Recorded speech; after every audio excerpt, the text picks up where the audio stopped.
Good morning. My name is Krina.P, and I want you all to imagine being 22 years old, leaving behind all of your family and friends, not knowing what to come of this new journey that you're going to have. You left behind your mother, your father, your brother, sister, and so on. You're going to a place where you don't know the language, you don't know the culture, you don't know the lifestyle, you don't know anyone there except your significant other. Well, in this case, this person didn't know her significant other at all either. But she did, but not as well. And this person I'm talking about is my mother. She lives out, which is over there. So she immigrated to the United States of America in about 1994. So according to my survey, when I asked if someone has ever done something risky or uncertain for the betterment of themselves or their family, about only 73% of you have done something risky in order to better your future. And with that in mind, I feel like a lot of you can understand the mentality and the thought process that goes through an immigrant's mind when they're coming to a new country. And as the daughter of immigrant parents, I have been immersed in this lifestyle for about 22 years, which was essentially all of my life. I have helped my mother and father fill out numerous forms just to allow my uncle and aunts and the rest of our family to come to America in order for a better life. With all those practices in mind and with all those forms that we filled out, that was a legal immigration. But today I want to shed light on illegal immigration. And today I'll be focusing on sanctuary cities and the problem with defunding those cities and also a solution in order to protect those sanctuary cities.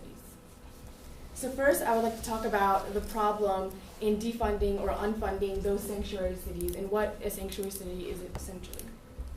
So according to the Opposing Viewpoints online collection, which was posted in 2018, the term sanctuary city is a loosely defined designation that refers to cities in the United States, United Kingdom, Ireland, and Canada that have a range of official or unofficial policies in place to accommodate undocumented or unauthorized immigrants and refugees that live within their borders.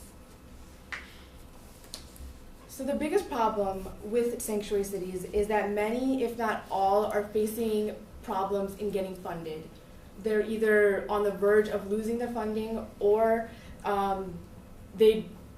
they are still pending on their decision on whether or not they will get money for funding with benefits.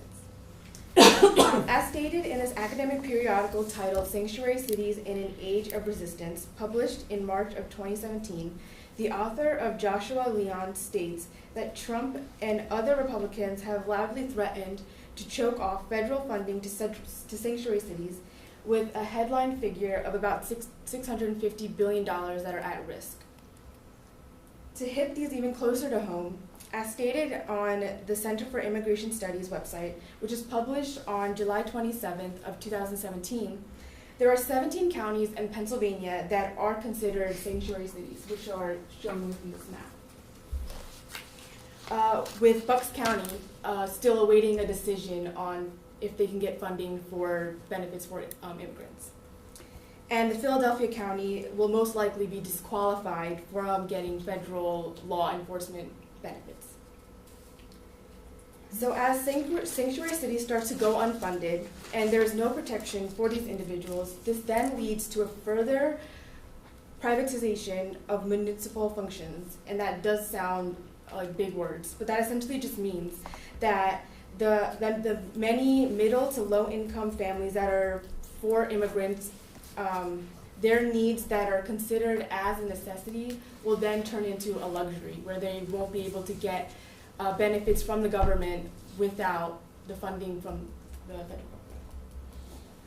So now that I have discussed the problem with defunding sanctuary cities, I would like to inform you on what you can do to save them and how you can help those in need. First off, get informed. If there's at least one thing we've learned from this presidential election is that uninformed voters are the worst thing that can happen to a presidential election. And ignorance is not bliss. So all throughout the 2016 presidential election, we have heard numerous variations of statements saying that immigrants bring drugs, they bring crimes, they're the lowlifes that come from their country and bring all of their immoral thoughts to America. President Donald Trump even stated in March of 2018 that every day sanctuary cities release illegal immigrants, drug dealers, traffickers, gang members back into our communities. They're safe havens for just terrible people. So, however, that's not the case. According to the New York Times article that's titled "Immigration in Crime: What Link Is There?" the author Anna Flagg refers to a study that was led by Robert Adelman, who was a sociologist at the State University of New York, where he compared the immigration rates to about 200 metropolitan areas over the last several decades. Overall, the study suggested that immigration has little to no effect on crime rates within those specific metropolitan areas. And there's no relation between those two factors. So within this article, Flagg later discussed the fact that there are numerous resources and multiple studies that are coming out now showing that immigration doesn't really have anything to do with crime rates. If there's any relation with those two, it's actually immigrants actually reduce the crime rates in a lot of the societies. Another example of getting informed is learning about great organizations and acts that protect many from being deported. I was lucky enough to be born into this country, and I don't think that we should really deprive kids who are in a certain situation where their parents had to make a difficult choice in coming to this country with no legal documentation. So here are some great resources that many of you can read about and inform others on. Because we live in an era where we cannot just sit idly by and just wait for a better day. One of the main organizations that are under talks is DACA. DACA stands for Deferred Action for Childhood Arrivals, that lets people who migrated as children work and go to school without the threat of deportation.